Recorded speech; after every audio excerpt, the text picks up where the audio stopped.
야곱의 싸움. 내가 피스토리우스라는 음악가로부터 아브락사스에 대해서 들은 이야기는 간단하게 기술하기가 곤란하다. 내가 그에게서 배운 것 가운데서 가장 중요한 것은 자기 자신에게 도달하는 길의 발견이었다. 나는 그 길에 이미 한 발을 들여놓고 있었다. 18살이 될까 말까 했던 당시의 나는 이미 평범에서 벗어난 존재였다. 여러 가지 면에서 조숙했지만 그 반면 뒤떨어진 점도 많았고 결단력도 부족했다. 가끔 나 자신을 다른 사람들과 비교해보고 우월감을 느끼기도 했지만 자신과 의욕을 잃고 기가 죽을 때도 많았다. 자기를 전체로 생각할 때도 있었지만 머리가 반쯤 돌아버린 것이 아닌가 생각할 때도 여러 번 있었다. 같은 또래의 친구들과 함께 생활하면서 기쁨이나 즐거움을 나눈다는 것이 내게는 어려웠다. 아무리 애를 써도 잘 되지 않았다. 그럴 때마다 나는 그들로부터 완전히 외면당한 존재이고 동시에 내 인생의 문은 굳게 닫혀 있다는 생각이 들어 말할 수 없는 슬픔과 불안을 느꼈던 것이다. 색다른 길을 걷고 있는 피스토리우스는 내게 자기 자신에 대해 용기와 존경을 잃지 않는 방법을 가르쳐 주었다. 그는 내 이야기 가운데서, 내 공상과 착상 가운데서, 내 꿈 가운데서 언제나 가치 있는 것을 발견하여 그것을 진지한 논제로 함으로써 내게 새로운 본보기와 방향을 제시했던 것이다. 그는 이런 말을 곧잘 했다. 도덕적이 아니기 때문에 음악을 좋아한다고 자네는 말한 적이 있지. 그건 아무래도 상관없어. 다만 자네 자신이 도덕을 숭배하지 않으면 그뿐이야. 다른 사람과 자기를 비교하는 것은 나빠. 자연히 자네를 박쥐로 낳아주었으면 박쥐의 생활을 해야 돼. 박쥐로 태어난 자기를 거위로 바꾸려는 허황한 꿈을 꾸면 절대 안 되지. 자네는 가끔 자기 스스로 빗나간 길에 발을 들여놓아 이단자로 만들어 놓고는 다른 사람들이 걷는 길과 방향이 다르다고 자기를 책망하고 있어. 그건 좋지 않아. 불을 보고 구름을 봐. 그러면 예감이라는 게 생기지. 그 예감에 의해서 자네 영혼이 방향을 제시하면 두말 않고 거기에 따르는 거야. 그 방향이 학교 선생이나 자네 양친이나 어떤 신의 마음에 드는지 어떤지 거기에 의심을 가지면 안 돼. 그런 생각을 하면 자기의 인격이 소멸되고 허수아비처럼 되고 마니까. 알겠나, 싱클레어? 우리의 신은 아브락사스다. 그건 신인 동시에 악마이기도 하지. 밝은 세계와 어두운 세계를 함께 관장하는 신과 사탄의 결합물이야. 아브락사스는 자네의 어떠한 생각이나 어떠한 꿈에도 반대하지 않아. 이걸 명심하지 않으면 안 돼. 자네가 평범한 길을 걷는 인간으로 돌아가면 아브락사스는 자네를 버리고 말 거야. 자네를 버린 아브락사스는 자기 생각을 끓이기 위해 새로운 냄비를 찾게 되는 거야. 내가 꾼 여러 가지 꿈 가운데서 가장 충실하고 인상적이었던 것은 그 어두운 사랑의 꿈이었다. 나는 몇 번이고 거듭해서 그 꿈을 꾸었던 것이다. 새해 문장이 붙은 대문으로 들어가 마중 나오는 어머니를 안으면 갑자기 모습이 달라지는 것이었다. 분명히 어머니를 안았는데도 내 팔에 안긴 것은 어머니가 아니라 절반은 남자 같고 절반은 어머니 같은 몸집이 큰 그 여자였다. 나는 그 여자를 두려워했으나 그 이상으로 욕망을 느꼈다. 요원의 불길처럼 타오르는 욕망이 나를 그 여자 곁으로 끌고 가는 것이었다. 그 꿈만은 피스토리우스에게도 말하지 못했다. 다른 꿈이나 비밀 이야기를 모두 털어놓았을 때도 그 꿈 이야기만은 내 가슴 속 가장 깊은 곳에 묻어두었던 것이다. 그것은 내 은신처이고 피난처였다. 내 비밀의 전부였다. 기분이 우울할 때면 나는 피스토리우스를 찾아가 북스테후대의 파스칼리아를 들었다. 그 음악을 들으면 이상하게도 정신이 맑아지는 것이었다.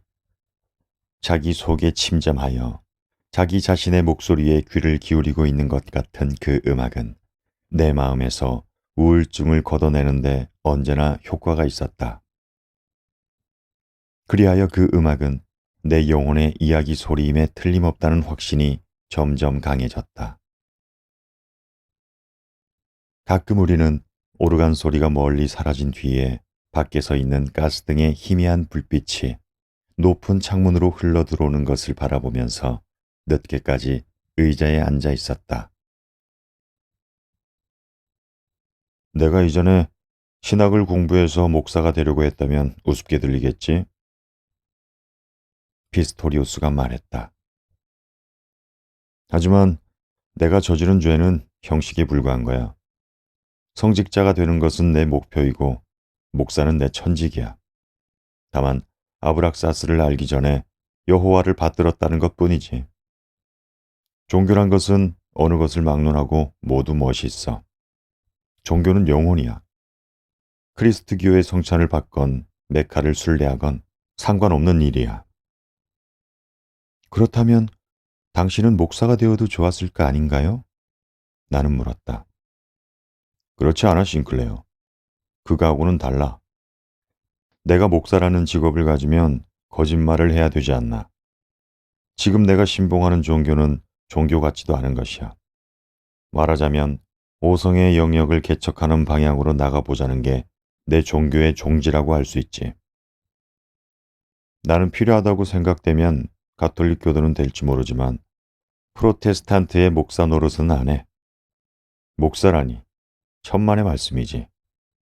프로테스탄트의 진짜 신자들은 나도 몇 사람 알고 있지만 허무맹랑한 이야기라도 고지 듣고는 거기에 근거를 두고 행동하고 싶어 해서 탈이야.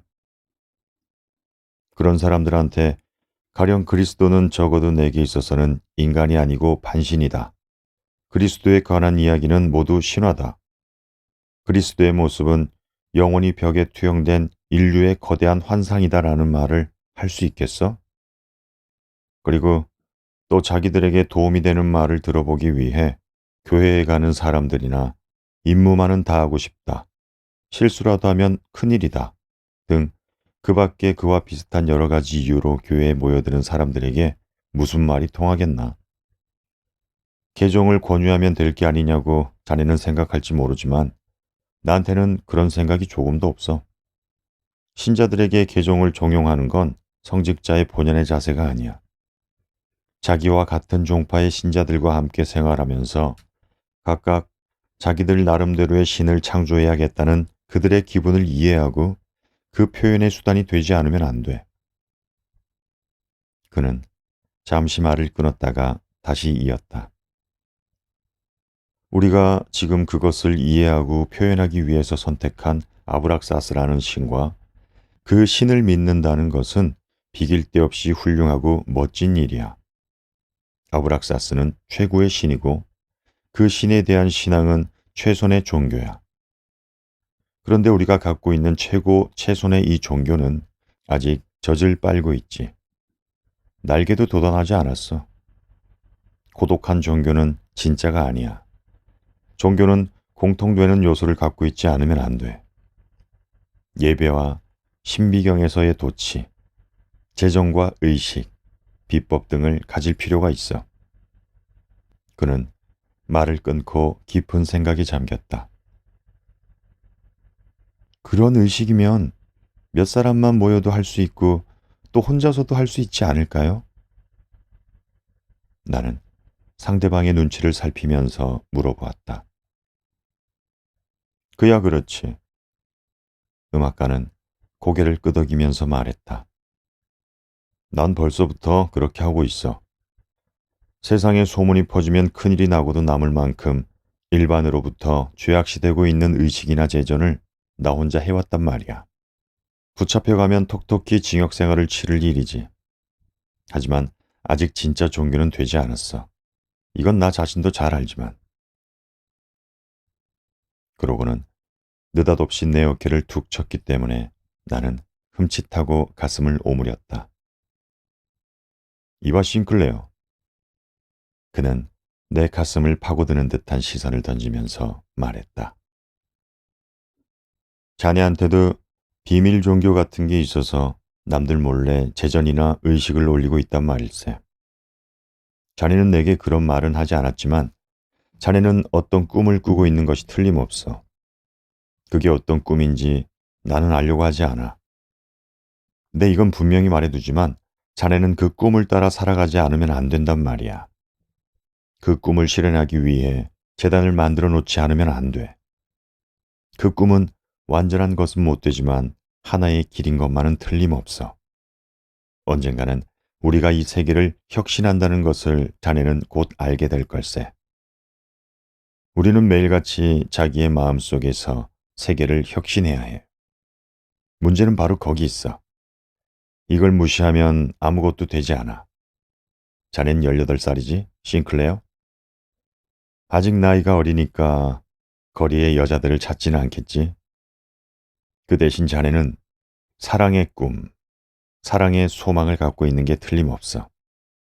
어쩌면 그것은 자네한테 두려움을 주는 꿈인지도 몰라. 하지만 절대 두려워하면 안 돼.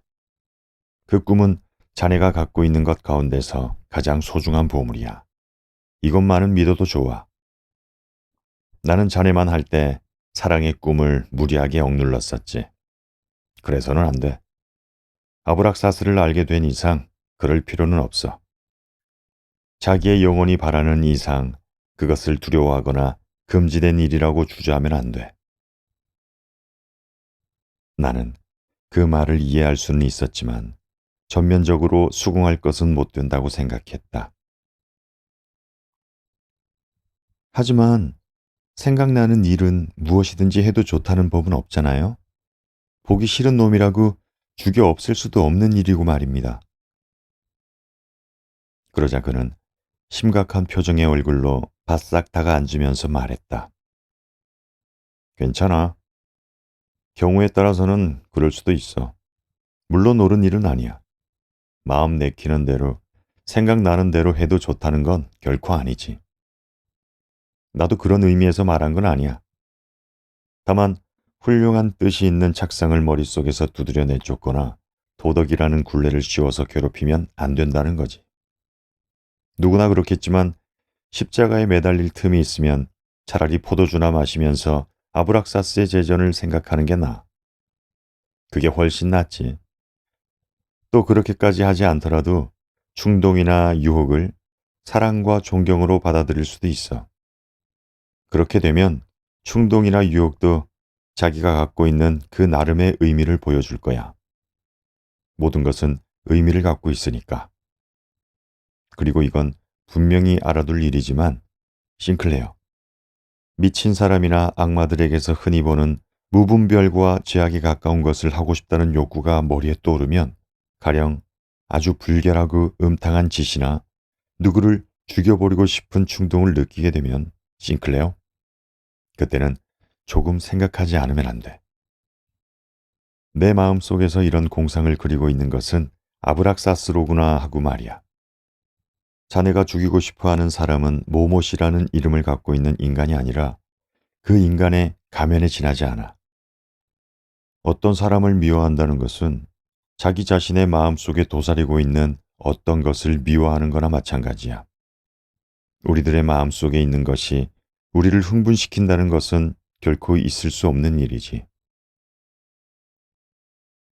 피스토리우스가 그처럼 내 가슴 깊은 곳에 감추어져 있는 비밀을 정확히 찌르는 말을 한 적은 그때까지 한 번도 없었다. 나는 아무 말도 할 수가 없었다.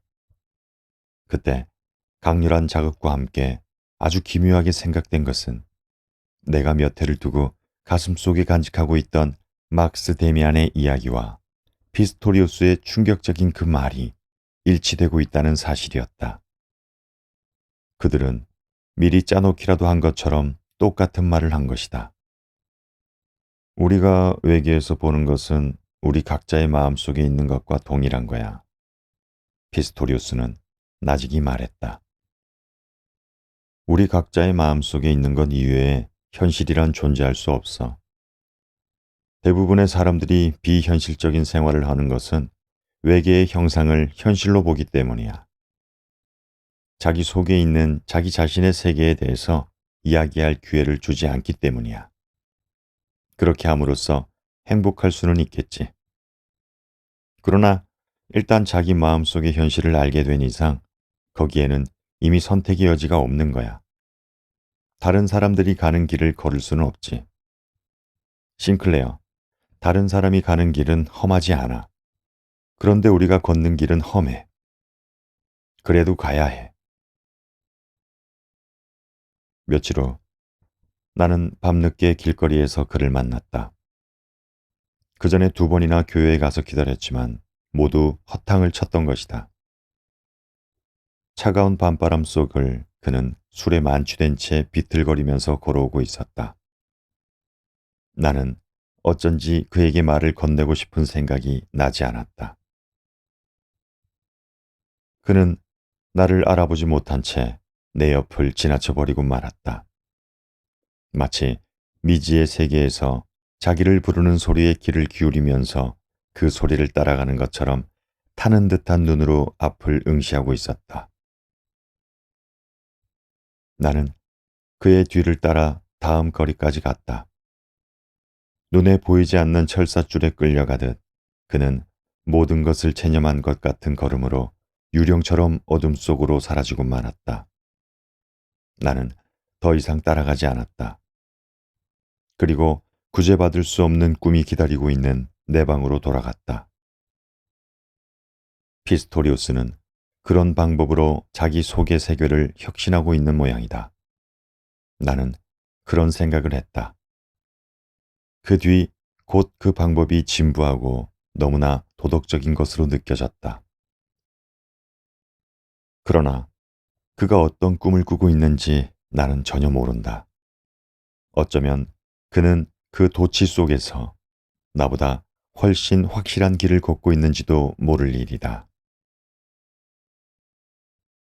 내가 별로 관심을 갖지 않았던 동급생이 한 명 있었는데 그는 휴식 시간만 되면 내게 접근하려는 눈치를 보였다.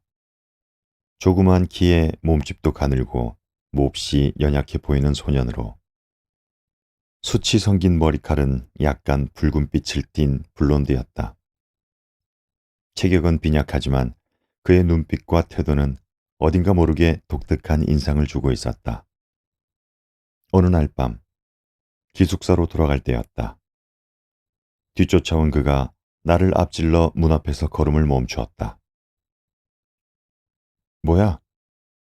무슨 할 말이라도 있어? 나는 물었다. 응, 얘기할 게 있어. 뭐 특별한 건 아니야. 잠깐 산책이라도 하는 게 어때? 그는 잠시 망설이다가 용기를 낸 것처럼 말했다. 나는 그 소년을 따라가면서 상대방이 몹시 흥분해 있으며 또 어떤 기대를 갖고 있다는 것을 느꼈다. 그의 두 손이 부들부들 떨리고 있었기 때문이다. 너 심령론자지? 그는 느닷없이 이렇게 물었다. 아니야. 그런데 심령론자라니? 나는 웃으면서 말했다. 그런데 왜 그런 생각을 했지? 내가 그렇게 보이니? 그럼 신지학은 하고 있을 테지? 그것도 아니야. 너무 그렇게 시치미를 떼면 곤란해. 네가 보통 사람들하고는 좀 다르다는 걸 알고 있기 때문에 묻는 거야. 네 눈에 나타나 있어. 네가 심령하고 교제하고 있다는 건 틀림없어. 나는 그저 호기심으로 이런 걸 묻는 게 아니야. 그런 건 절대 아니야, 싱클레어.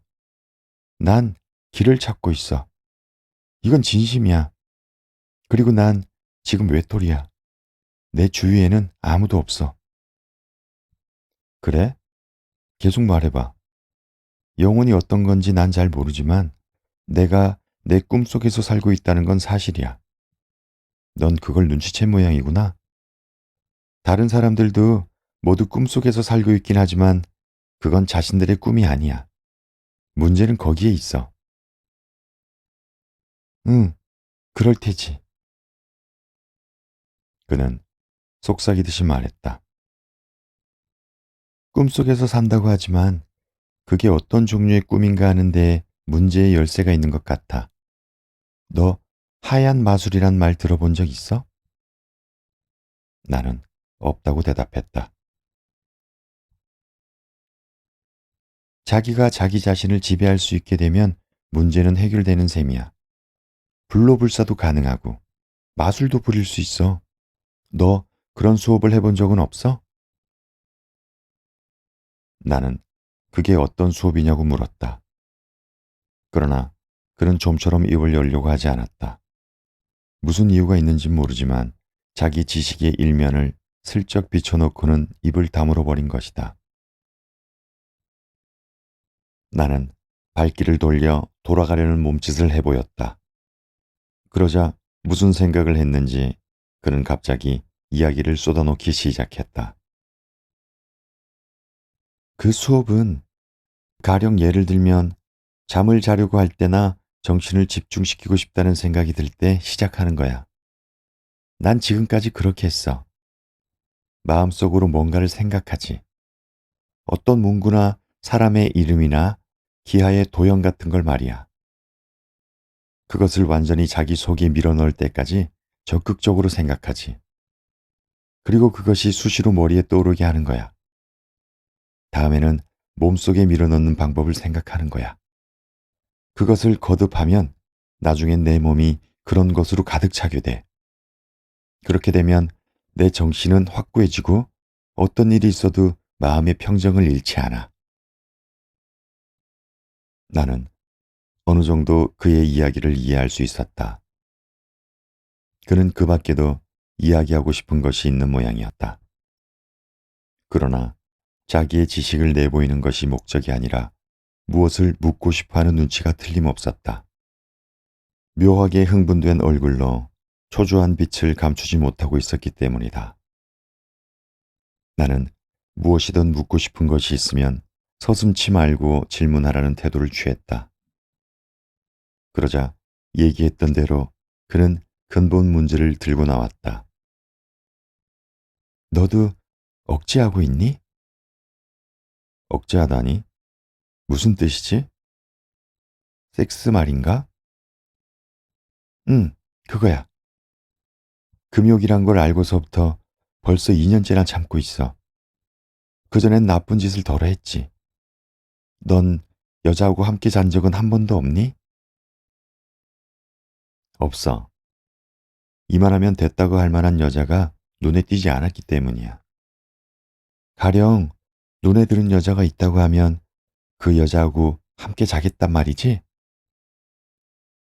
물론 상대방이 싫다고만 하지 않으면. 나는 얼마쯤 놀리는 듯한 투로 말했다. 그게 정말이라면 넌 길을 잘못 걷고 있어. 금욕을 철저히 지켜야 비로소 정신력을 배양할 수 있는 거야. 난 2년 동안 그걸 지켰어. 2년하고 한 달이야. 그걸 지키는 고통이란 이루 말할 수 없지. 아무리 눌러도 안 될 때는 정말 죽을 지경이야. 들어봐, 크나워. 난 금욕을 그처럼 중요하게 생각지 않아. 알겠어. 그만하면 알겠어. 사람들은 모두 그런 생각을 가지고 있어. 하지만 너까지 그런 줄은 몰랐어. 고상한 정신이 가리키는 올바른 길을 걷는 사람은 어디까지나 순결을 지키지 않으면 안 돼. 그게 옳은 길이라면 그렇게 하는 것도 좋겠지. 그런데 섹스를 억제하는 사람이 그것을 향락하는 사람보다 어째서 순결하다는 건지 난 모르겠는걸? 너는 네 머릿속이나 꿈속에서 섹스의 충동이라는 놈을 송두리째 몰아낼 수 있어? 그는 절망적인 눈으로 나를 쳐다보았다. 그게 어려워. 그래서 고민을 하는 거야. 하지만 그렇게 하지 않으면 안 돼. 밤이 되면 아주 무서운 꿈을 꿀 때가 많아. 정말 무서운 꿈이야. 나는 피스토리우스의 이야기를 생각했다. 그러나 그의 이야기가 아무리 올바른 것이라고 해도 그것을 이 동급생에게 알려주고 싶지는 않았다. 자신의 경험에 의하지 않은 조언이나 자신도 지킬 것 같지 않은 것을 지키라는 충고는 하고 싶지가 않았던 것이다. 나는 입이 무거워졌다. 조언을 기다리고 있는 사람이 바로 옆에 있었지만 나는 아무 말도 할 수 없었다. 도움을 청하는 사람에게 아무런 대책도 세워주지 못했다는 것으로 나는 내 자존심에 상처를 입은 것 같은 느낌을 맛보았다. 난 이것저것 할 수 있는 것은 다 해봤어. 그나와는 다시 이야기를 시작했다. 아침 일찍 일어나서 냉수 마찰도 해봤고, 추운 겨울에 온몸을 눈으로 문질러 보기도 했어. 체조도 해봤고, 다른 박질도 쳐봤어. 하지만 아무 소용이 없었어. 매일 밤 나는 도저히 내 입으로 말할 수 없는 생각조차 해서는 안 될 죄악의 꿈을 꾸다가 눈을 뜨곤 했는데 무엇보다도 두려운 것은 그런 꿈으로 인해서 내 정신력이 점점 쇠약해지고 있다는 사실이야. 요즘엔 정신을 집중할 수도 없고 잠을 잘 수도 없게 되고 말았어. 뜬 눈으로 밤을 새울 때도 많아. 이런 상태가 계속되면 내 몸이 배겨나지를 못하게 될 거야. 결국 이 싸움을 중도에서 포기하고 손을 들면 당초부터 싸우지 않은 사람들보다 더 비참한 꼴이 되고 말 거야. 이 점은 알아주겠지? 나는 고개를 끄덕였지만 거기에 대해서는 아무 말도 할 수가 없었다. 그의 이야기는 별로 자극이나 흥미를 느끼게 해주지는 않았다. 그리고 나는 명백히 드러난 그의 고뇌와 절망에 대해 아무런 반응도 일으키지 않는 나 자신이 두려워졌다. 내 힘으로는 너를 도와줄 수가 없다. 이런 생각이 가슴 한구석에서 고개를 쳐들 뿐이었다. 그럼 넌 아무것도 할 말이 없다는 거니? 그는 지칠 대로 지친 얼굴로 슬픈 듯 말했다. 나한테 해줄 말이 전혀 없니? 무슨 방법이 있을 것도 같은데 넌 어떻게 하고 있지? 그나워, 난 아무 말도 못하겠어. 이건 서로 도울 수 있는 일이 아니야. 나도 남의 도움을 받은 적은 없어. 이런 문제는 자기 자신이 잘 생각해서 처리하는 수밖에 없어. 네 경우도 마찬가지야. 자기 본심이 시키는 일을 그대로 실행하는 수밖에 없지. 그것 말고는 따로 방법이 없으니까 말이야. 만약 네가 자기 자신을 발견하지 못하면 영혼도 역시 찾아내지 못할 거라고 생각해. 그는 실망한 듯 내 얼굴을 노려보았다. 저기를 품은 그 눈에 증오의 빛이 타오르더니 갑자기 얼굴을 찡그리고 난폭하게 소리쳤다. 흥, 훌륭하신 성인이군 그래. 그 성인 노릇 이젠 그만해. 네가 나쁜 짓을 하고 있다는 것을 내가 모를 줄 아니? 모두 알고 있단 말이야. 뭐나 되는 것처럼 의젓한 얼굴을 하고 있지만 할 짓은 다 하고 돌아다니면서 그따위로 놀아나는 불결한 인간이 이 세상에서는 저 혼자 순결을 지키고 있는 척하니 정말 안이 꾸어서 못 보겠어. 넌 우리하고 똑같아. 넌 돼지야. 우리하고 똑같은 돼지야. 우린 모두 돼지란 말이다. 나는 키가 작은 그 동급생을 그 자리에 남겨놓은 채 발길을 돌렸다. 그는 두어 걸음쯤 내 뒤를 따라오더니 갑자기 방향을 바꾸어 어디론가 사라지고 말았다. 동정과 혐오가 뒤얽혀 나는 이상한 기분이 들었다. 기숙사의 내 방으로 돌아가 예의 그림을 몇 장 앞에 늘어놓고 절실한 상념으로 나 자신의 꿈에 몸을 맡길 때까지 그 기분에서 벗어날 수가 없었다. 꿈은 곧 나타났다. 현관, 새 문장, 어머니, 낯선 그 여자 등 그 여자의 표정이 너무나 인상적이고 선명한 모습으로 나타났기 때문에 나는 그날 밤부터 그녀의 초상화를 그리기 시작했다. 꿈속을 더듬는 마음으로 매일 15분씩 그려나가다 보니 나도 모르는 사이에 그 그림은 완성되어 있었다. 그러니까 거의 무의식 중에 그려낸 셈이다.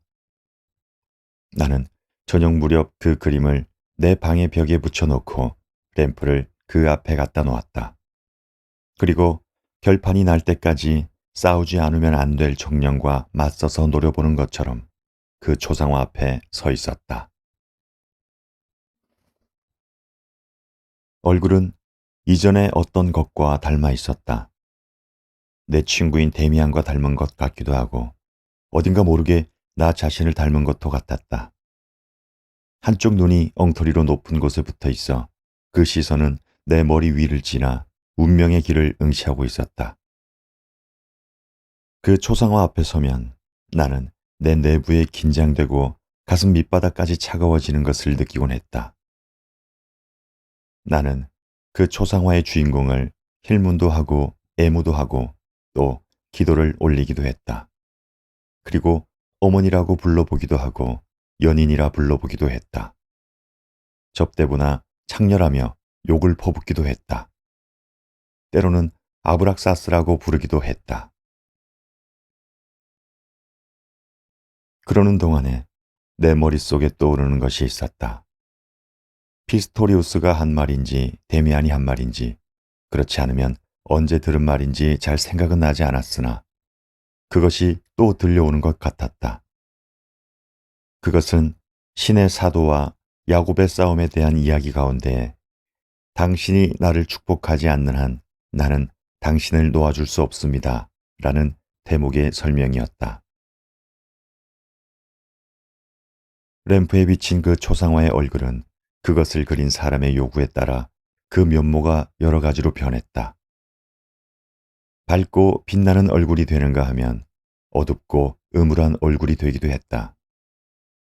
생기를 잃은 눈을 감았다고 생각하면 다음 순간에는 다시 눈을 뜨고 타는 듯한 시선을 번쩍이는 것이었다. 여자가 되기도 하고 남자가 되기도 했으며 소녀나 소년으로 보이기도 했다. 짐승의 모습으로 변하는가 하면 곧 화면이 흐려져 구름에 덮인 것처럼 보이다가 다시 사람의 모습으로 변하여 선명하게 부각되는 것이다. 나는 내부 세계의 명령에 따라 눈을 감았다. 그러자 그 초상화는 오히려 강렬하게 눈앞에 떠오르는 것이었다. 나는 그 앞에 무릎을 꿇으려고 했다. 그러자 그 초상화가 내 내부 세계에 깊이 파고들어 나 자신이 그 초상화가 된 것처럼 느껴졌다. 그때 봄날 불어닥치는 폭풍과 같은 바람소리가 내 귀를 때렸다. 나는 불안한 체험 속에서 어떤 새로운 감정을 느껴 몸부림을 쳤다. 수없이 많은 별들이 내 눈앞에서 번쩍이다가 어디론가 사라져 갔다. 내 유년시대, 아니 그보다 더 먼 옛날, 내가 인간이 되기 시작하던 무렵에까지 거슬러 올라가는 것 같은 여러 가지 상념이 내 곁을 지나갔다. 비밀에 속하는 영역의 맨 안쪽까지도 뚫고 들어가 나 자신의 전생애를 되풀이하는 것처럼 보이던 상념은 현실에서 머무는 것으로 그치지 않고 더욱 앞으로 나아가 미래를 반영했으며 현실이라는 테두리에서 나를 빼내어 새로운 생활 형식 속에 끌어넣는 것이었다. 그 미래상은 실로 눈부시게 화려한 것이었으나 나중에 생각해내려고 해도 무엇 하나 머리에 떠오르지 않았다. 한밤중에 나는 깊은 잠에서 깨어났다. 옷을 입은 채 옆을 더듬어 촛불을 켰다. 무엇인가 중요한 것을 생각해내지 않으면 안 될 것 같은 기분이 들었다. 몇 시간 전까지의 기억은 전혀 남아있지 않았다.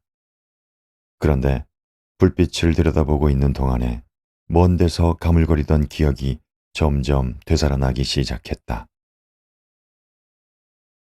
그림을 찾아보았으나 눈에 띄지 않았다. 벽에도 걸려있지 않았고 책상 위에도 없었다. 그러자 나 자신이 불태워버린 것 같은 기분이 들었다. 만약 그렇지 않다면 그 초상화를 손에 든 채 불살라 버리고 그 죄를 먹어치운 것은 꿈이었을까? 나는 커다란 불안에 휩싸여 온몸을 떨고 있었다. 전신경련과도 같은 그 전율은 좀처럼 그치지 않았다. 나는 모자를 쓰고 기숙사를 빠져나왔다. 그리고 불가항력의 절대적인 힘에 의해 끌려가듯 거리를 지나 광장 쪽으로 뛰어갔다.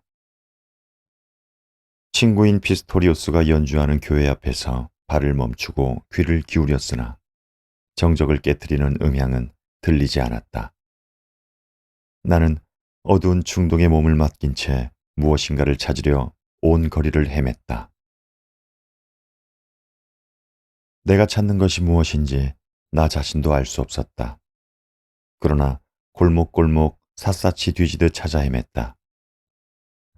창녀들의 소굴이 늘어선 율락가를 지나갔다. 길 양쪽에 질비한 창가는 선량한 사람을 유혹하는 듯한 불빛을 창문 밖으로 던지고 있었다. 그 불결한 거리 어귀에는 신축 공사장과 산더미처럼 쌓아놓은 벽돌이 있었는데 그 벽돌 너머의 반가량은 잿빛 눈으로 덮여 있었다. 이러한 살풍경한 장소를 어떤 강압적인 힘에 눌린 채 목류병자처럼 기웃거리고 있는 동안에 옛날의 박해자인 프론츠 크로모가 최초의 결말을 내기 위해 나를 끌고 갔던 고행의 그 신축 가옥이 생각났다. 고향의 그 건물을 닮은 것 같은 집이 내 앞에 서서 하품을 하듯이 검은 현관의 열쇠 구멍을 내 쪽으로 돌리고 있었기 때문이다. 나는 강한 흡인력에 빨려 들어가듯 아직 완공되지 않은 신축 가옥 안으로 들어갔다. 나무 토막이나 깨진 벽돌 조각이 흩어진 복도를 비틀거리면서 지나 어떤 방에 들어갔다. 혼탁한 공기 속에 차가운 습기와 돌냄새가 스며들어 그것이 코를 찌르면서 이상한 기분을 느끼게 했다. 방 한가운데에 쌓여있는 모래더미가 잿빛으로 윤곽을 그리고 있는 것 이외에는 아무것도 보이지 않았다. 방 안은 캄캄했다. 웬일이야, 싱클레어? 난데없는 소리가 어둠 속에서 들려왔다. 그리고 흰 물체가 움직이는 것이 보였다. 머리칼을 곤두세울 정도로 공포가 엄습해왔다. 여긴 뭘 하려고 왔지? 흥분한 목소리가 다시 물었다. 내가 여기 있는 줄은 어떻게 알고 왔느냔 말이야? 그 불쾌한 목소리의 임자는 다름 아닌 크나워였다. 싱클레어, 왜 나를 찾아왔어? 너무나 뜻밖의 일이라 얼른 대답이 나오지 않았다. 너를 찾아온 게 아니야. 나는 한참 만에 간신히 이렇게 대답했다. 한마디 한마디가 억지로 연결되어 죽어서 얼어붙은 것 같은 무거운 입술에서 겨우 흘러나온 것이다. 크나워는 내 얼굴을 찬찬히 들여다보았다. 나를 찾아온 게 아니라고? 그래. 어떤 마력 같은 것에 이끌려 왔어. 그게 나를 끌어당겼어. 네가 나를 부른 거 아니야? 네가 불렀지. 틀림없어. 여기서 뭘 하고 있는 거야? 한밤중에? 그는 내 손을 잡았다. 그 팔은 경련을 일으킨 것처럼 떨고 있었다. 그렇지. 한밤중이야. 곧 아침이 되겠지? 아, 싱클레어. 나를 용서해 줄 수 있겠어? 뭘 용서해? 난 정말 더러운 인간이었어. 이 말을 듣고서야 겨우 그와 이야기를 나누었던 일이 생각났다. 불과 4, 5일 전의 일이었지만 수십 년이 지난 옛날처럼 생각되었다. 나는 모든 것을 알 수가 있을 것 같았다. 내가 왜 여기 왔는지, 크나워가 이런 데서 뭘 하려고 했는지 알 수가 있었다. 너 자살할 작정이었니? 크나워? 그는 추위와 불안으로 떨고 있었다. 응, 그래. 그게 될지 안 될지는 모르지만 날이 셀 때까지 기다려볼 작정이었어. 나는 크나워를 밖으로 끌어냈다. 어슴풀에 밝아오는 잿빛 대기를 뚫고 차가운 최초의 아침 햇살이 수평으로 흘러왔다. 나는 그 동급생과 손을 잡고 걸으면서 속으로 이렇게 중얼거렸다. 자, 이젠 돌아가자. 이런 곳을 기웃거리고 있었다는 걸 아무한테도 말하면 안 돼. 넌 빗나간 길을 걷고 있었어. 우린 네가 말한 것 같은 돼지가 아니야. 절대 아니지. 우린 모두 인간이야. 우린 신을 창조하고 그 신과 싸우지 않으면 안 돼. 그렇게 해야 우리는 신의 축복을 받을 수가 있어. 서로 입을 다물고 얼마가량을 거닐다가 우리는 헤어졌다. 기숙사로 돌아갔을 때는 벌써 아침이었다. 노네임시의 고등학교에 다니던 시절에 내가 거둔 수학 가운데서 가장 큰 것은 피스토리우스가 연주하는 오르간 소리를 듣거나 그와 함께 몇 시간이고 난로 앞에 엎드려 장작불을 바라보는 동안에 느낀 어떤 영감의 예시 같은 것이었다. 그때 우리는 아브락사스에 대한 그리스어 텍스트를 함께 읽었다. 나는 그에게서 종교 이전의 이른바 철학을 배운 것이었다. 그는 바라문교의 사상인 베다의 번역서를 읽어주기도 했고 신성한 바라문교의 주문인 옴을 외는 방법을 가르쳐 주기도 했다. 물론 그와 같은 지식의 영향을 무시할 수는 없지만 나의 내면적인 성장을 촉진시킨 것은 그러한 지식이 아니라 오히려 그것과 반대되는 것이었다. 내 정신 생활과 내부의 세계를 충실하게 하는데 가장 유효하게 작용한 것은 내 마음속의 진경이었다. 나는 나 자신의 꿈이나 생각이나 예감을 신뢰하게 되었고 내가 마음속에 갖고 있는 위력을 점차 인식하게 되었다는 사실이다. 피스토리우스와는 여러 면에서 마음이 통했다. 내가 한결같은 마음으로 그를 생각하면 어김없이 나를 찾아주었고 부득이한 일로 그러지 못할 경우에는 어떤 방법에 의해서건 자기의 이야기를 전해주었던 것이다. 피스토리우스도 데미안의 경우와 마찬가지로 본인이 내 앞에 없어도 필요한 질문을 할 수가 있었고 거기에 대한 해답도 들을 수 있었다. 그의 모습을 내 머릿속에 뚜렷하게 그려놓고 필요한 질문을 강력한 상념으로 하여 그에게 돌리기만 하면 되었던 것이다. 그러면 질문 속에 쌓여있는 내 정신력이 그 질문의 해답이 되어 돌아오는 것이다. 그런데 내가 머릿속에 그린 것은 현실의 피스토리우스도 아니고 막스 데미안도 아니었다. 내가 불러내지 않으면 안 되었던 것은 꿈속에서 보고 초상화를 그린 그 인물, 내 수호신, 여자도 아니고 남자도 아닌 그 환상의 모습이었다. 그것은 내 꿈속이나 종이에 그려져서 살고 있는 것이 아니라 내 이상상으로서 차원이 높여진 나 자신의 모습으로서 내 마음 속에 살고 있었던 것이다. 자살에 실패한 크나워와 나의 관계는 독특한 성격을 갖고 있었지만 때로는 묘한 문제를 일으키기도 했다. 어떤 눈에 보이지 않는 손에 이끌려 신축 중인 그 집의 캄캄하고 음산한 방에 들어가서 만난 이래 그는 주인에게 충실한 개나 충복처럼 내 뒤를 따라다니면서 내 생활과 자기 생활을 결부시키려고 했던 것이다. 거의 무조건적이고 맹목적이었다. 그는 기묘한 질문이나 절실한 자기의 소망을 갖고 나를 찾아와서는 영혼을 보고 싶다거나 유대교의 비법인 카발라를 배우고 싶다고도 했는데 그런 것은 전혀 모른다고 딱 잘라버려도 그는 내 말을 고지 듣지 않았다. 그는 내가 어떤 영역에 도달한 지식으로 아무리 무서운 힘이라도 자유자재로 누를 수 있는 줄 알고 있었던 것이다.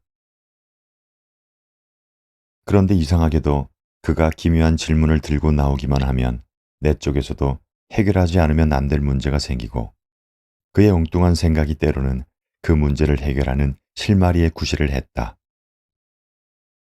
엉터리 질문이 귀찮아서 나를 구세주처럼 믿고 찾아오는 그를 쫓아버릴 때도 여러 번 있었지만 그가 걷고 있는 길은 역시 내 길이나 마찬가지로 느껴졌다. 그는 어떤 충동이 갖다 주는 고뇌에서 벗어나 영원한 구원을 얻기 위해 모아두었던 여러 가지 그림이나 책을 내게 보여주었는데 나는 거기에서 실로 많은 지식을 얻었던 것이다. 이 크나원은 나중에 내가 걷는 길에서 어디론가 자취를 감추고 말았다. 그가 사라졌다고 해서 별로 섭섭한 생각은 들지 않았다. 그러나 피스토리우스의 경우는 그렇지 않았다. 나는 노네임 씨의 고등학교를 졸업할 무렵 그와 함께 약간 색다른 체험을 했던 것이다. 아무리 점잖은 사람이라도 자기 생애를 통해서 한두 번은 경건이나 감사라는 이름을 가진 미덕과 충동할 것이다. 누구라도 한 번은 자기 양친이나 학교 선생들이 바라는 것과는 정반대의 행동을 취하게 되고 고독의 쓰라림을 맛보지 않을 수 없게 된다. 그런데 거의 대부분의 사람들은 그것을 참아내지 못하고 이전의 자기 세계로 돌아가 버린다. 내가 양친과 그들의 세계, 내 유년시대의 밝은 세계에서 떨어져 나온 것은 어떤 싸움에 의한 결과가 아니었다. 거의 무의식적으로 어느 사이에 떨어져 나왔는지도 모르게 그들의 세계, 내 유년시대의 밝은 세계와 인연이 벌어진 것이다. 그것은 슬픈 일이었다. 그 때문에 나는 고향에 돌아갈 때마다 마음의 고통을 느꼈던 것이다. 그러나 그 고통은 견디지 못할 정도로 내 가슴을 아프게 하는 것은 아니었다. 어떤 습관이나 외부의 영향에 의하지 않고 자기 자신의 마음이 가리키는 대로 사랑과 존경을 바칠 경우, 즉 자발적인 의사에 따라 제자가 되고 벗이 되었을 경우에는 자기 영혼의 주류가 사랑의 대상에서 떠나려고 할 때가 견딜 수 없이 고통스러운 순간이 되는 것이다. 그러한 경우에는 스승이나 벗을 외면하고 사랑을 거부하는 생각 하나하나가 자기 자신의 가슴을 찌르는 화살이 되어 되돌아오는 것이다. 그렇게 되면 도덕관념을 갖고 있는 사람들의 머리에도 무절제나 배은망덕이란 말이 명예와 수치를 모르는 자들의 낙인처럼 생각되는 것이다. 시간이 흐름에 따라 친구 피스토리우스를 무조건 내 마음의 지도자로 받아들이려는 데에 대한 반발심이 가슴 한구석에서 고개를 쳐들기 시작했다.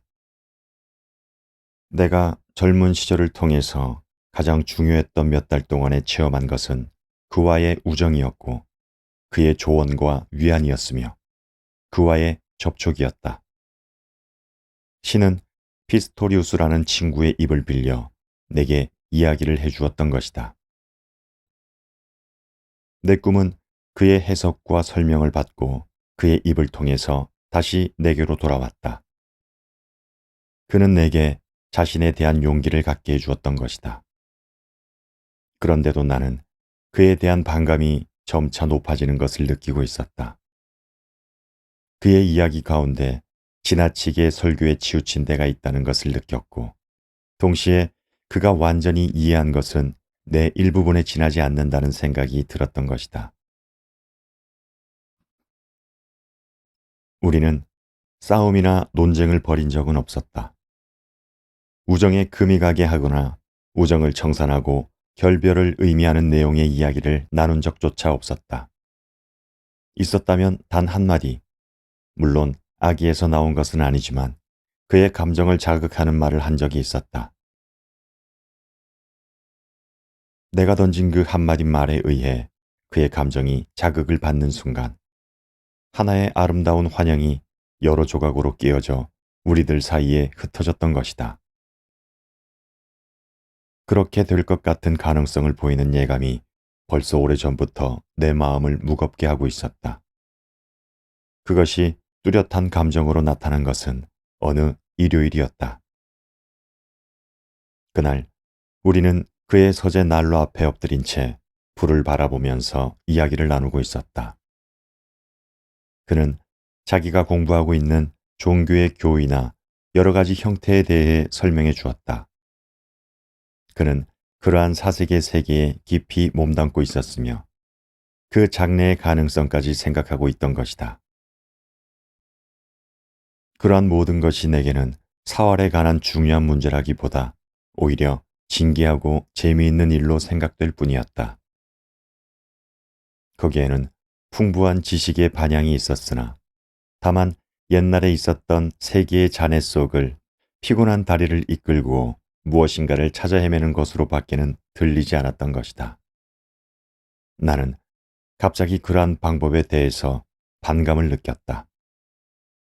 그런 식으로 여러 가지 신화를 신봉하거나 전승적인 신앙 형식을 모자이크처럼 주워 모아서 가지고 노는 데에 일종의 혐오감을 느꼈던 것이다. 피스토리우스! 나는 느닷없이 그의 이름을 불렀다. 나 자신이 놀랄 만큼 아기를 드러낸 목소리였다. 꿈 이야기나 해주십시오. 당신이 지난밤에 꾼 진짜 꿈 이야기 말입니다. 지금 당신이 하고 있는 이야기는 정말 진저리가 납니다. 곰팡이가 쓴 그런 이야기는 더 이상 못 듣겠습니다. 그에게 그런 두루 말한 것은 그를 알게 된 이후 처음 있는 일이었다. 그렇게 말한 나 자신도 수치와 놀라움을 느꼈다. 내가 그의 심장에 명중시킨 화살은 그 자신의 무기고에서 빌려온 것이다. 그가 가끔 내게 비꼬듯이 이야기한 자책과 자주의 말을 한데 모아 끝을 날카롭게 만들어서 심술궂게도 그에게 되던져 준 것이라는 생각이 머리를 스쳤다. 피스토리우스 자신도 그것을 알아차렸는지 입을 다물어 버렸다. 나는 갑자기 몰려든 불안감으로 가슴을 죄면서 그를 바라보았다. 그의 얼굴빛은 더할 수 없이 창백하게 변해 있었다. 무거운 침묵이 흐른 뒤 그는 장작을 새로 집히더니 침착한 어조로 말했다. 자네 말이 맞아, 싱클레어. 자네가 말한 대로야. 자네는 머리가 좋아. 이제 다시는 곰팡이가 쓴 이야기는 하지 않도록 하지. 그의 태도와 말투는 침착했다. 그러나 내게는 상처 입은 마음의 고통이 뚜렷하게 드러나 보였다. 나는 굉장한 실수를 하고 말았던 것이다. 금방 눈물이 쏟아질 것 같았다. 나는 진심으로 사과하고 용서를 빌어야겠다는 생각에서 그에게로 얼굴을 돌렸다. 상대방에게 감동을 느끼게 하며 기분을 풀어줄 만한 말이 머리에 떠올랐으나 어쩐지 그것을 입 밖에 낼 수가 없었다. 나는 엎드린 채 난로에서 타오르는 장작불을 바라보면서 입을 다물고 있었다. 피스토리우스도 잠자코 있었다. 그러는 동안에 윙윙 소리를 내면서 타오르던 불길은 힘을 잃고 장작은 뻘건 숫덩이가 되더니 이어 재로 변해갔다. 아름답고 소중하고 절실한 것이 다시는 돌아올 수 없는 먼 곳으로 사라져버린 것 같은 허전함이 느껴졌다. 나는 내 마음속에 있는 것을 얼마쯤이라도 내보이지 않으면 안 되겠다고 생각했다. 그리하여 억지로 목신 소리를 짜냈다. 아마 당신은 오해를 하신 모양인데 아무런 의미도 쓸모도 없는 말이 기기의 동력을 빌려 입 밖으로 나온 셈이었다. 마치 신문에 있는 싸구려 소설의 한 구절을 아무 뜻도 모르고 읽어내린 것 같은 기분이 들었다. 자네가 한 말은 올바르게 이해하고 있어. 피스토리우스는 중얼거리듯이 나직한 소리로 말했다. 자네 말이 옳아. 그러고는 내 입에서 무슨 말이 나올까 잠시 기다리고 난 뒤에 천천히 말을 이었다. 우리가 인간인 이상에는 그게 당연하지. 아닙니다. 내가 말을 잘못했습니다. 내 마음은 그렇게 소리쳤지만 입 밖으로는 나오지 않았다. 나는 그 짤막한 한마디로 그의 본질적인 약점을 찌르고 그의 급소와 상처를 알아냈던 것이다. 피스토리우스가 자신을 갖지 못하는 일에 내가 손을 댄 셈이다. 그의 이상은 곰팡이가 쓴 것이었다. 그는 이단적인 구도자였고 낭만주의자였다. 갑자기 이런 생각이 내 머릿속에 떠올랐다. 피스토리우스는 내게 준 것을 자기 자신에게는 줄 수 없었다. 내가 보는 피스토리우스와 그 자신이 보는 그는 아주 다른 인간이다. 그는 내 이상에 부합되는 피스토리우스가 못 되었다. 사실 그는 어떤 하나의 길로 나를 안내했지만 그 길은 안내자인 그를 저버렸던 것이다. 저버리지 않을 수 없는 숙명의 길이었다. 어떻게 해서 그런 말이 나올 수 있었는가? 그것은 신 이외에는 아무도 모른다. 내게는 아무런 악의도 없었다. 파국을 의미하는 예감 같은 것도 전혀 없었다. 그것을 입에 담을 때도 나 자신이 무슨 말을 하고 있는지 몰랐던 것이다. 다만 심술궂은 착상을 조금 입 밖에 냈다는 정도였다. 그런데 그것이 새로운 운명을 낳게 한 것이다. 내가 저지른 과오는 부주의로 인한 약간의 실언에 지나지 않았다. 그러나 이것이 그에게는 하나의 심판이 되었던 것이다.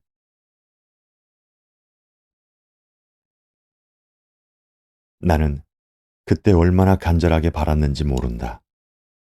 피스토리우스가 나를 꾸짖어 주었으면, 내게 화를 내주었으면 하고 얼마나 절실하게 바랐는지 모른다. 그러나 피스토리우스는 좀처럼 그런 기색을 보이지 않았다. 모든 것이 내 가슴 속에서 1인극으로 끝나버린 것이다.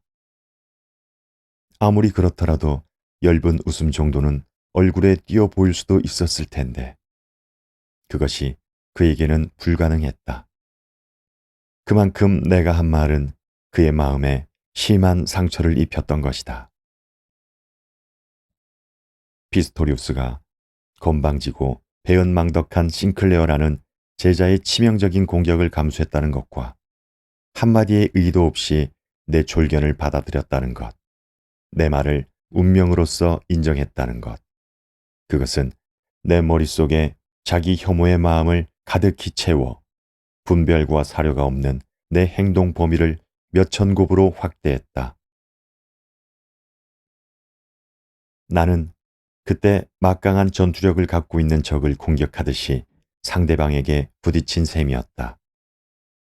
그러나 상대는 조용한 인종의 인간, 무언으로 항복하는 무저항의 인간이었다. 우리는 시간 가는 줄도 모르고 꺼져가는 장작불 앞에 엎드려 있었다. 나는 불꽃이 그리는 형상의 하나하나, 검은 숫덩이로 변한 장작개비의 하나하나가 행복하고 즐겁고 풍요하게 보이던 때의 기억을 불러일으켜 피스토리우스에 대한 정신적인 부담감을 크게 했던 것이다. 나는 몸을 일으켜 복도로 나갔다. 그리고 문 밖에서 누구를 기다리기라도 하듯이 오래도록 서 있었다. 복도를 걸어가다가도 발을 멈추고 어두운 계단을 내려가다가도 발을 멈추고 한참 동안 서 있었다. 밖에 나가서도 역시 그런 동작을 되풀이하면서 피스토리우스가 나를 쫓아 나오지 않을까 하고 기다려 보았다. 그러나 그는 끝내 모습을 나타내지 않았다. 나는 해가 질 때까지 길거리나 공원의 숲을 돌아다녔다. 그러다가 나는 비로소 내 이마에 카인의 표지가 붙었다는 것을 느꼈다. 여러 가지 생각이 머리에 떠오를 때까지는 상당한 시간이 걸렸다. 내가 생각하는 것은 모두 자기 자신을 희생시켜 피스토리우스를 변호해야겠다는 의도에서 나온 것이었다. 그러나 그 모두가 정반대의 결과를 가져오고 말았다. 자신의 실언을 후회하고 그것을 취소해야겠다는 마음을 나는 얼마쯤은 갖고 있었다. 그러나 이빨은 그 말이 그에게는 실언이 되었을지 모르지만 내 경우는 어디까지나 정당했다. 이제 겨우 나는 피스토리오스를 이해하고 그의 꿈 전체를 내 눈앞에 쌓아 올릴 수 있게 되었다.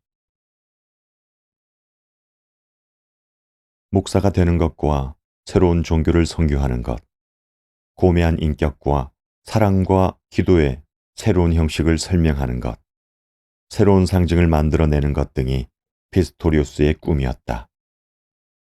그러나 그 꿈을 실현시키는 것은 그의 임무가 아니었다. 그리고 그의 힘으로는 실현시킬 수도 없는 것이었다. 그는 지나치게 과거에 집착하고 과거 속에 파묻혀서 살고 있었다. 과거에 대해서는 모르는 것이 없었다. 이집트, 인도, 미트라스, 아브락사스 등에 대해 너무나 상세하게 알고 있었다. 그의 사랑은 과거 이 지상에 존재했던 여러 가지 형태에 묶여 있었다. 더욱이 그는 새로 생긴 것은 낡은 것과는 달리 새로운 맛을 보여주지 않으면 안 된다는 것과 그것은 신선한 대지에서 솟아오르지 않으면 안 된다는 것, 결코 박물관이나 도서관에서 끄집어내서는 안 된다는 것 등을 충분히 인식하고 있었던 것이다. 그의 임무는 나를 내 본연의 위치로 돌아가게 하고 나 자신의 길을 걷게 한 것과 마찬가지로 여러 사람들을 그들 자신의 길로 인도하는 것이었으리라. 전대미문의 새로운 것과 새로운 신을 인간에게 부여하는 것은 그의 임무가 아니었던 것이다. 여기까지 생각을 간추려 나갔을 때 갑자기 내 머릿속에 하나의 진리 같은 것이 번개처럼 스치고 지나갔다. 그리고 다음 순간에는 그 진리의 불꽃이 요원의 불길처럼 번져나가 내 몸을 태워버리는 것이었다. 사람은 누구나가 임무를 갖고 있다. 누구에게나 있는 임무이기는 하지만 그것은 각자의 자유로운 의사에 따라 선택된 것이 아니다. 그리고 일단 부여된 임무를 자기들 마음대로 바꿀 수는 없다. 그것이 내가 얻은 진리였다.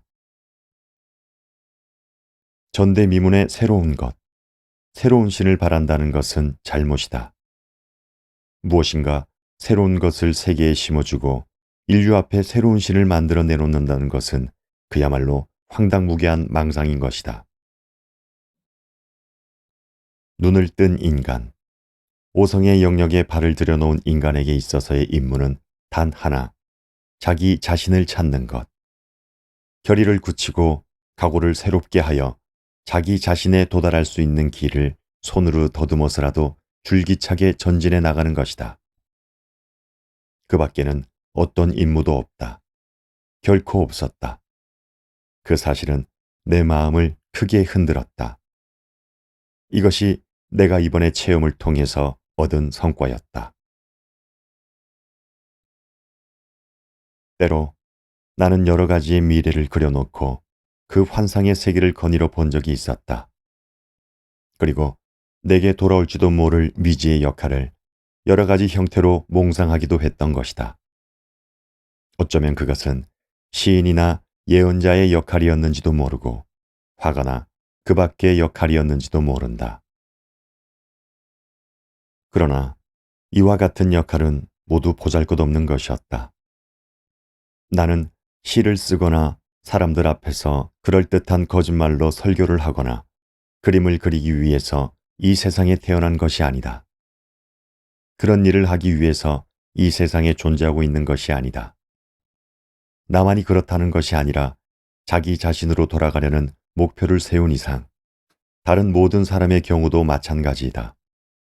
그러한 역할은 다만 2차적인 것에 불과하다. 인간 각자에게 부여된 참다운 역할, 필생의 천적은 오직 하나, 자기 자신으로 돌아가 본연의 위치에 도달하는 것뿐이다. 시인으로 세상을 마치는 사람도 있겠고, 광인으로 인생의 종국을 맞이하는 사람도 있을 것이다. 세상을 떠날 때까지 예언자로서의 직분을 다하는 사람도 있을 것이며, 범죄자로서 일생을 마치는 사람도 있을 것이다. 그런 것은 본인에게 아무런 관계도 없는 일이다. 아무래도 좋은 일이다.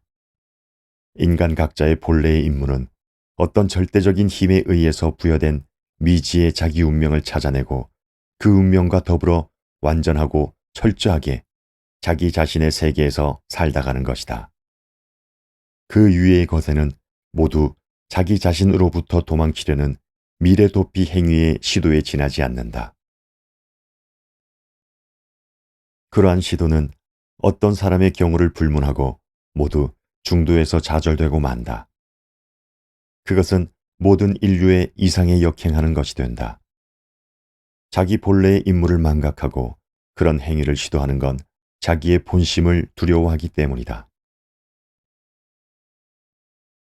새로운 영상이 내 눈앞에 나타났다. 무섭기도 하고 거룩하기도 한 영상이다. 그것은 지금까지 몇 번인가 예감으로 느꼈고 그 예감에 반영된 형상에 대해서 이야기를 한 적도 여러 번 있었지만 실제로 체험한 것은 처음이었다. 나는 자연이라는 세계가 던진 주사위와 같은 존재였다.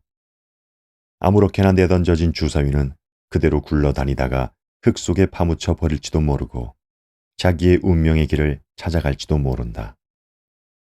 어쨌든 내던져진 이상에는 하나라는 숫자가 나오건 여섯이라는 숫자가 나오건 그 근원의 힘과 용기를 끌어내어 그 의지를 자기 속으로 옮겨오는 것.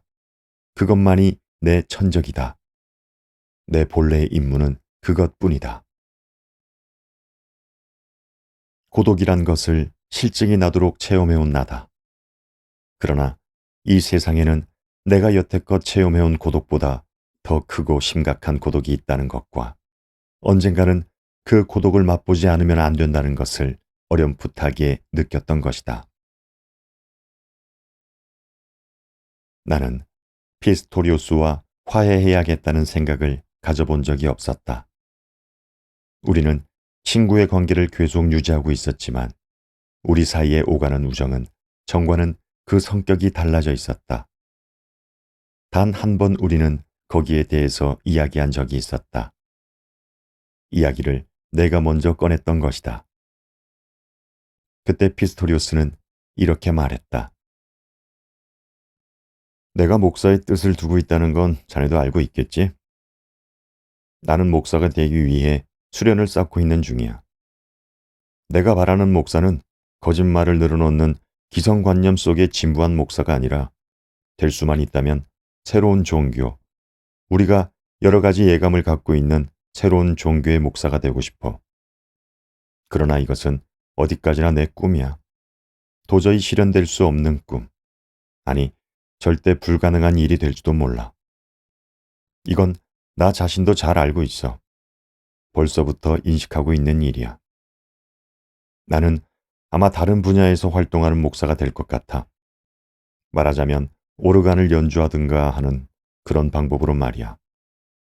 하지만 나는 오르간의 연주곡이나 어떤 종파의 비밀 교의가 주는 영감이나 신화로 생각되는 이야기들이 늘 나를 둘러싸고 있지 않으면 그러한 분야의 목사조차 될 수 없어. 내게는 그러한 것들이 필요해. 이것이 내 약점이야. 싱클레어, 가끔 나는 그런 소망을 버려야 한다고 나 자신에게 들려주고 있어. 그런 약점에 기반을 두고 있는 소망이 얼마나 사치스럽고 위태로운가를 누구보다도 나 자신이 잘 알고 있으니까. 이런 핑계, 저런 핑계 갖다 붙이지 말고 깨끗하게 미련 없이 자기 운명의 길을 걸어갈 수 있다면 차라리 낫겠다는 생각이 들기도 해. 그게 위대한 길이고 올바른 길일 테니까 말이야. 아마 자네는 그 길을 밟을 수 있게 되겠지? 하지만 그건 어려운 일이야.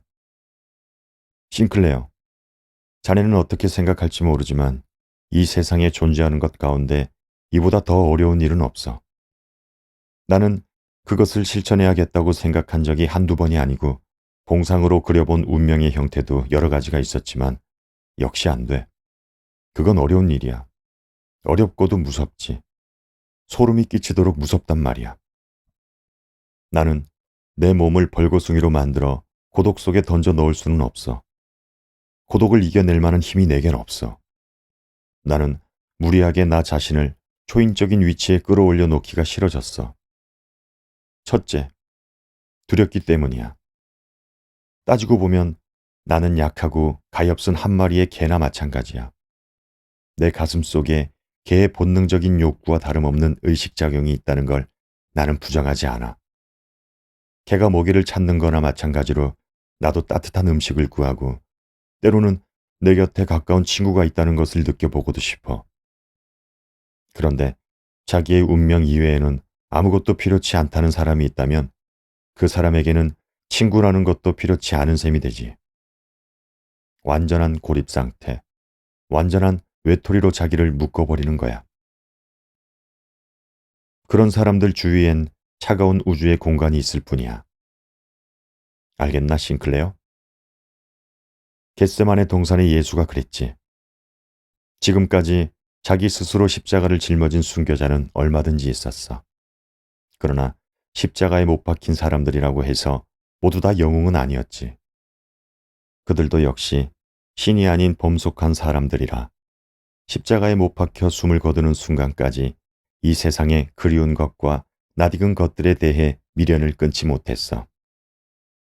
그들에게는 영감의 계시가 있었고 이상이 있었지. 그런데 자기 자신의 운명만을 바라는 사람들에게는 영감의 계시도 이상도 없어. 그리운 것도 없고 미련을 남길 만큼 낯익은 것도 없어.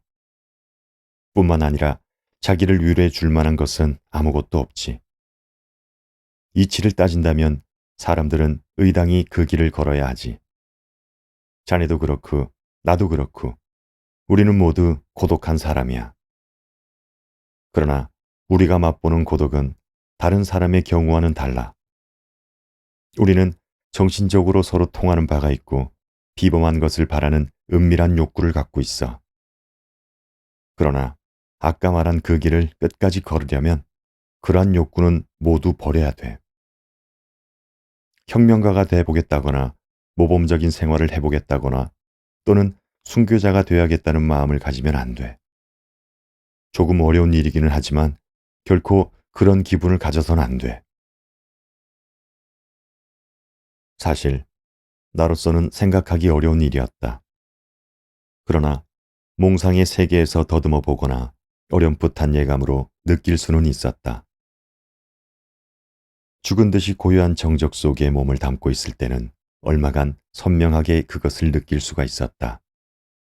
지금까지 그럴 때가 두어 번 있었다. 그러한 예감을 느끼면 나는 나 자신의 내부 세계로 눈을 돌려 내 운명이 눈을 크게 뜬 채 움직이지 않고 있는 것을 들여다보았던 것이다. 그 운명의 눈은 지혜롭게 빛날 때도 있었고 광기에 가득 차 있기도 했다. 또 사랑의 불꽃이 튈 때도 있었고 사악한 빛을 뿜어낼 때도 있었다. 그러나 그런 것은 아무래도 좋았다. 어느 것을 선택하든가 어느 것을 소망하든가 그것이 허용되지 않았기 때문이다. 허용된 범위 안에 있는 것은 자기 자신으로 도달할 수 있는 길을 소망하는 것, 자기의 운명의 길을 소망하는 것뿐이었다. 피스토리우스는 그 길로 나를 인도해주는 안내역의 임무를 맡아주었던 것이다. 그 무렵 나는 앞을 못 보는 소경처럼 갈팡질팡하면서 사방을 뛰어다니고 있었다. 마음속에는 거센 바람이 휘몰아치고 있어 한 걸음 한 걸음이 위태로웠고 눈앞에는 심연과 같은 암흑이 있을 뿐이었다. 지금까지의 모든 길이 그 암흑 속에 가라앉아 자취를 감추고 있었던 것이다. 그러나 내 마음 속에는 데미안을 닮은 안내자가 있어 그 길로 나를 인도하는 것처럼 느껴졌고 아무것도 보이지 않는 내 눈은 숙명적으로 내 운명을 쥐고 있는 그 인도자의 손을 보고 있었던 것이다. 나는 종이 쪽지에 다음과 같은 글을 적었다. 한 사람의 인도자가 나를 저버렸다. 나는 어둠 속을 헤매고 있다. 사방은 캄캄하다. 아무것도 안 보인다. 나 혼자서는 한 걸음도 걸을 수 없다. 나를 도와다오. 나는 이 쪽지를 막스 데미안에게 보내려고 했다. 그러나 곧 그런 생각을 버렸다. 그것을 몇 번인가 되풀이했는데 그럴 때마다 그 쪽지를 보낸다는 것이 어리석고도 무의미하게 생각되었기 때문이다.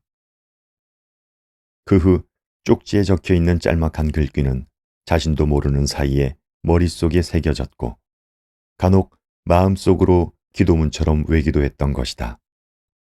그 기도문은 언제나 내 곁에 있어 주었다. 기도란 무엇인가?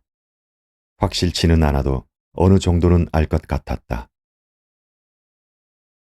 노네임 씨의 고등학교 시대는 끝났다. 아버지의 뜻대로 나는 짧은 휴가 여행을 마치고 돌아오면 곧 대학에 진학하기로 되어 있었다. 전공 과목을 무엇으로 택하는가? 그것은 아직 결정되지 않고 있었다.